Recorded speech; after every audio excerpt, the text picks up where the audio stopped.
اردو مضامین سر سید احمد خان کے مضامین سے انتخاب۔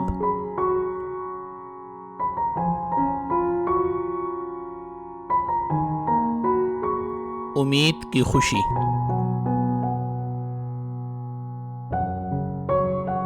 مرکزی خیال۔ سر سید احمد خان نے مضمون امید کی خوشی میں امید کی اہمیت کو بیان کیا ہے۔ کہتے ہیں کہ امید انسانی زندگی میں خوشیاں لا سکتی ہے اور نا امیدی مایوسی۔ اکثر ایک جملہ کہا جاتا ہے کہ امید پر دنیا قائم ہے۔ وہ اس لیے کہ جب انسان کسی مشکل میں گرفتار ہو جاتا ہے تو صرف امید ہی وہ روشنی ہوتی ہے جو اسے مشکل سے نکلنے میں مدد دیتی ہے اور یہی ہر مشکل کا سامنا کرنے کی ہمت دیتی ہے۔ اگر امید نہ ہوتی تو انسان مایوسی کا شکار ہو کر خود اپنی جان لے لیتا۔ امید ہی کا دامن تھام کر انسان ناکامی سے کامیابی کا سفر طے کرتا ہے۔ عقل مندی کا تقاضا ہے کہ انسان ہر پل اچھے وقت کی امید رکھ کر مسلسل جدوجہد کرتا رہے۔ قرآن پاک میں بھی اللہ تعالیٰ کا ارشاد ہے کہ ہر مشکل کے بعد آسانی ہے اور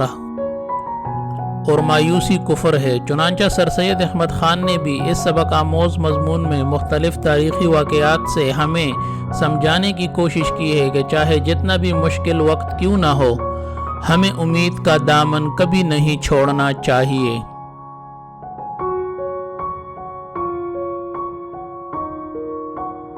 اے آسمان پر بورے بادلوں میں بجلی کی طرح چمکنے والی دنک، اے آسمان کے تاروں تمہاری خوشنما چمک، اے بلند پہاڑوں کی جو آسمان سے باتیں کرنے والی دھندلی چوٹیوں، اے پہاڑ کے عالیشان درختوں، اے اونچے اونچے ٹیلوں کے دلکش بیل بوٹوں، تم بنسبت ہمارے پاس کے درختوں اور سرسبز کھیتوں اور لہراتی ہوئی نہروں کے کیوں زیادہ خوشنما معلوم ہوتے ہو؟ اس لیے کہ ہم سے بہت دور ہو۔ اس دوری ہی نے تم کو یہ خوبصورتی بخشی ہے، اس دوری ہی سے تمہارا نیلا رنگ ہماری آنکھوں کو بایا ہے۔ تو ہماری زندگی میں بھی جو چیز بہت دور ہے وہی ہم کو زیادہ خوش کرنے والی ہے۔ وہ چیز کیا ہے؟ کیا عقل ہے جس کو سب لوگ سب سے اعلیٰ سمجھتے ہیں؟ کیا وہ ہم کو آئندہ کی خوشی کا یقین دلا سکتی ہے؟ ہرگز نہیں۔ اس کا میدان تو نہایت تنگ ہے، بڑی دوڑ دھوپ کرے تو نیچر تک اس کی رسائی ہے جو سب کے سامنے ہے۔ او نورانی چہرے والے یقین کی اکلوتی خوبصورت بیٹی امید، یہ خدائی روشنی تیرے ہی ساتھ ہے۔ تو ہی ہماری مصیبت کے وقتوں میں ہم کو تسلی دیتی ہے، تو ہی ہمارے آڑے وقتوں میں ہماری مدد کرتی ہے۔ تیری ہی بدولت نہایت دور دراز خوشیاں ہم کو نہایت ہی پاس نظر آتی ہیں۔ تیرے ہی سہارے سے زندگی کی مشکل گھاٹیاں ہم طے کرتے ہیں۔ تیرے ہی سبب سے ہمارے خوابیدہ خیال جاگتے ہیں۔ تیری ہی برکت سے خوشی کے لیے، نام آوری کے لیے، بہادری کے لیے، فیاضی کے لیے، محبت کے لیے، نیکی کے لیے تیار ہے۔ انسان کی تمام خوبیاں اور ساری نیکیاں تیری ہی تابع اور تیری ہی فرمانبردار ہیں۔ وہ پہلا گناہگار انسان جب شیطان کے چنگل میں پھنسا اور تمام نیکیوں نے اس کو چھوڑا اور تمام بدیوں نے اس کو گھیرا،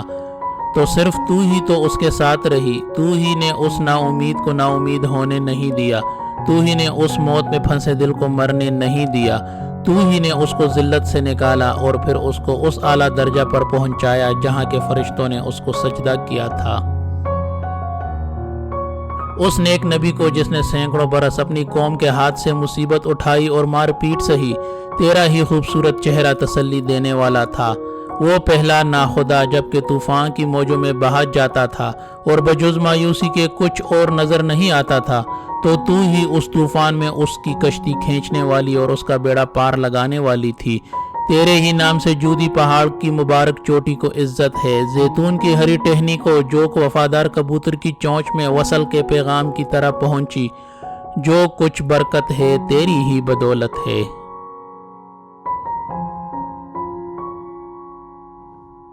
اے آسمانوں کی روشنی اور اے نا امیدوں کی تسلی امید، تیرے ہی شاداب اور سرسبز باغ سے ہر ایک کو محنت کا پھل ملتا ہے۔ تیرے ہی پاس سے ہر درد کی دوا ہے، تجھ سے ہر ایک رنج میں آسودگی ہے۔ عقل کے ویران جنگلوں میں بھٹکتے بھٹکتے تھکا ہوا مسافر تیرے ہی گھنے باغ کے سرسبز درختوں کے سایہ کو ڈھونڈتا ہے۔ وہاں کی ٹھنڈی ہوا، خوش الحان جانوروں کے راگ، بہتی نہروں کی لہریں اس کے دل کو راحت دیتی ہے، اس کے مرے ہوئے خیالات کو پھر زندہ کرتی ہے۔ تمام فکریں دل سے دور ہوتی ہیں اور دور دراز زمانہ کی خیالی خوشیاں سب موجود ہوتی ہیں۔ دیکھ نادان بے بس بچہ گہوارہ میں سوتا ہے، اس کی مصیبت زدہ ماں اپنے دندے میں لگی ہوئی ہے اور اس گہوارہ کی ڈوری بھی ہلاتی جاتی ہے۔ ہاتھ کام میں اور دل بچے میں ہے اور زبان سے اس کو یوں لوری دیتی ہے، سورے میرے بچے سورے، اپنے باپ کی مورت اور میرے دل کی ٹھنڈک سورے، اے میرے دل کی کومپل سورے۔ بڑھ اور پھل پھول تجھ پر کبھی خزاں نہ آنے پاوے، تیری ٹہنی میں کوئی خار کبھی نہ پھوٹے، کوئی کٹن گوڑی تجھ کو نہ آوے، کوئی مصیبت جو تیرے ماں باپ نے بھگتی تو نہ دیکھے، سورے میرے بچے سورے۔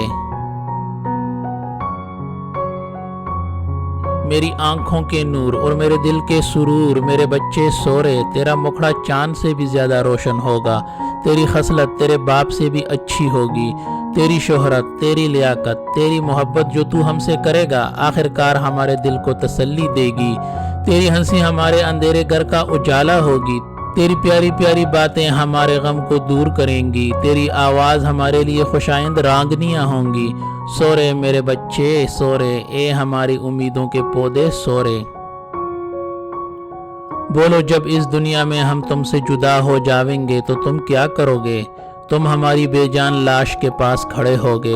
تم پوچھو گے اور ہم کچھ نہ بولیں گے، تم رو گے اور ہم کچھ نہ رحم کریں گے، اے میرے پیارے رونے والے، تم ہمارے ڈیر پر آ کر ہماری روح کو خوش کرو گے، ہم نہ ہوں گے اور تم ہماری یادگاری میں آنسو بہاؤ گے۔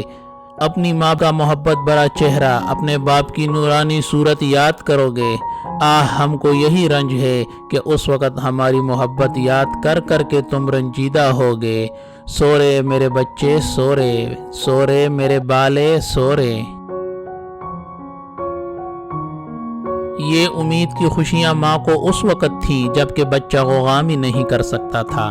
مگر جب وہ ذرا اور بڑا ہوا اور معصوم ہنسی سے اپنی ماں کے دل کو شاد کرنے لگا اور اماں اماں کہنا سیکھا، اس کی پیاری آواز ادھورے لفظوں میں اس کی ماں کے کان میں پہنچنے لگی، آنسوؤں سے اپنی ماں کی آتش محبت کو بھڑکانے کے قابل ہوا۔ پھر مکتب سے اس کا سروکار پڑا، رات کو اپنی ماں کے سامنے دن کا پڑھا ہوا سبق غمزدہ دل سے سنانے لگا، اور جب کہ وہ تاروں کی چھاؤں میں اٹھ کر ہاتھ منہ دھو کر اپنے ماں باپ کے ساتھ صبح کی نماز میں کھڑا ہونے لگا اور اپنے بے گناہ دل، بے گناہ زبان سے بے ریا خیال سے خدا کا نام پکارنے لگا، تو امید کی خوشیاں اور کس قدر زیادہ ہو گئیں۔ اس کے ماں باپ اس معصوم سینہ سے سچی ہمدردی دیکھ کر کتنے خوش ہوتے ہیں، اور ہماری پیاری امید تو ہی ہے جو مہد سے لحد تک ہمارے ساتھ رہتی ہے۔ دیکھو وہ بڈھا آنکھوں سے اندھا اپنے گھر میں بیٹھا روتا ہے، اس کا پیارا بیٹا بیڑوں کے ریوڑ میں سے غائب ہو گیا ہے، وہ اس کو ڈھونڈتا ہے پر وہ نہیں ملتا، مایوس ہے پر امید نہیں ٹوٹی، لہو برا دانتوں پھٹا کرتا دیکھتا ہے پر ملنے سے نا امید نہیں، فاقوں سے خشک ہے، غم سے زار نزار ہے، روتے روتے آنکھیں سفید ہو گئی ہیں، کوئی خوشی اس کے ساتھ نہیں ہے مگر صرف ایک امید ہے جس نے اس کو وصل کی امید میں زندہ اور اس خیال میں خوش رکھا ہے۔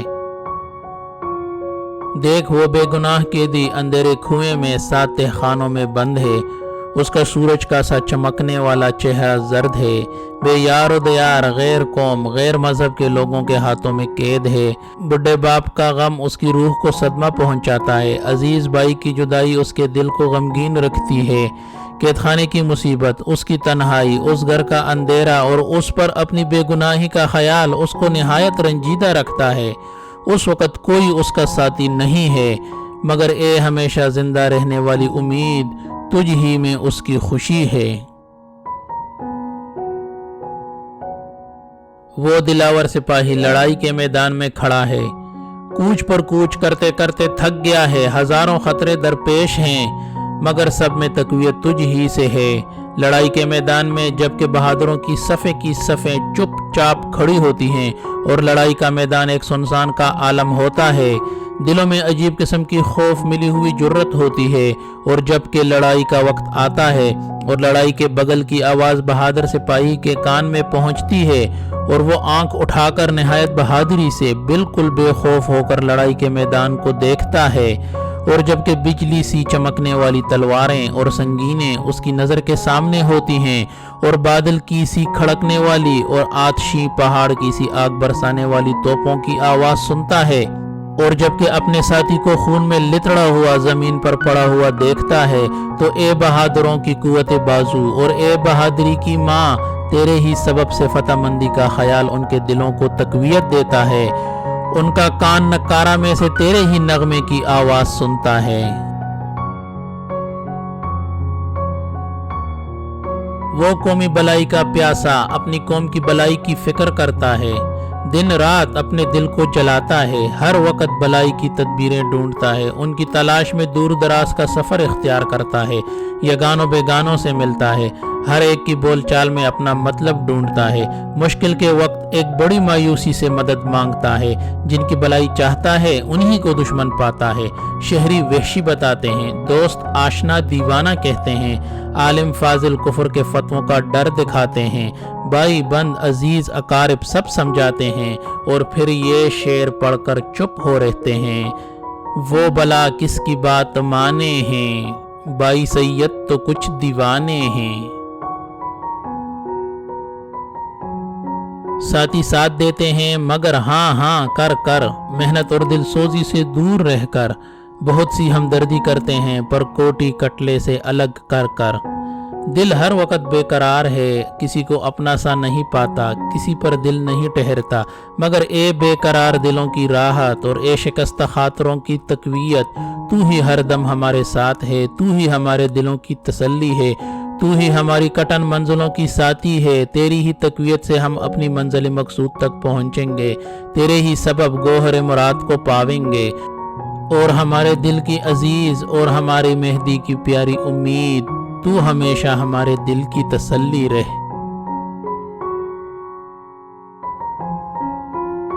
اے ہمیشہ زندہ رہنے والی امید، جبکہ زندگی کا چراغ ٹمٹماتا ہے اور دنیاوی حیات کا آفتاب لب بام ہوتا ہے، ہاتھ پاؤں میں گرمی نہیں رہتی، رنگ فک ہو جاتا ہے، منہ پر مردنی چھاتی ہے، ہوا ہوا میں، پانی پانی میں، مٹی مٹی میں ملنے کو ہوتی ہے، تو تیرے ہی سہارے سے وہ کٹن گڑی آسان ہوتی ہے، اس وقت اس زرد چہرے اور آہستہ آہستہ ہلتے ہوئے ہونٹوں اور بے خیال بند ہوتی ہوئی آنکھوں اور غفلت کے دریا میں ڈوبتے ہوئے دل کو تیری یادگاری ہوتی ہے، تیرا نورانی چہرہ دکھائی دیتا ہے، تیری صدا کان میں آتی ہے، اور ایک نئی روح اور تازہ خوشی حاصل ہوتی ہے، اور ایک نئی لازوال زندگی کی جس میں ایک ہمیشہ رہنے والی خوشی ہوگی، امید ہوتی ہے۔ یہ تکلیف کا وقت تیرے سبب سے ہمارے لیے موسم بہار کی آمد کا زمانہ ہو جاتا ہے، اس لازوال خوشی کی امید تمام دنیاوی رنجوں اور جسمانی تکلیفوں کو بلا دیتی ہے، اور غم کی شام کو خوشی کی صبح سے بدل دیتی ہے، گو کہ موت ہر دم جتاتی ہے کہ مرنا بہت خوفناک چیز ہے، اور ہماری آنکھوں سے چھپی ہوئی دوسری دنیا جس میں ہم کو ہمیشہ رہنا ہے، جہاں سورج کی کرن اور زمانے کی لہر بھی نہیں پہنچتی، تیری راہ تین چیزوں سے طے ہوتی ہے، ایمان کے توشے، امید کے ہادی اور موت کی سواری سے، مگر ان سب میں جس کو سب سے زیادہ قوت ہے وہ ایمان کی خوبصورت بیٹی ہے جس کا پیارا نام امید ہے۔ لوگ کہتے ہیں کہ بے یقینوں کو موت کی کٹن گڑی میں کچھ امید نہیں ہوتی، مگر میں دیکھتا ہوں کہ تیری بادشاہت وہاں بھی ہے۔ قیامت پر یقین نہ کرنے والا سمجھتا ہے کہ تمام زندگی کی تکلیفوں کا اب خاتمہ ہے اور پھر کسی تکلیف کے ہونے کی توقع نہیں، وہ اپنے اس بے تکلف آنے والے زمانے کی امید میں نہایت بردباری سے اور رنجوں کے زمانے کے آخر ہونے کی خوشی میں نہایت بشاشت سے یہ شعر پڑھتا ہوا جان دیتا ہے: بقدر ہر سکون راحت بود بنگر تفاوت را، دویدن رفتن ایستادن نشتن خفتن ومردن۔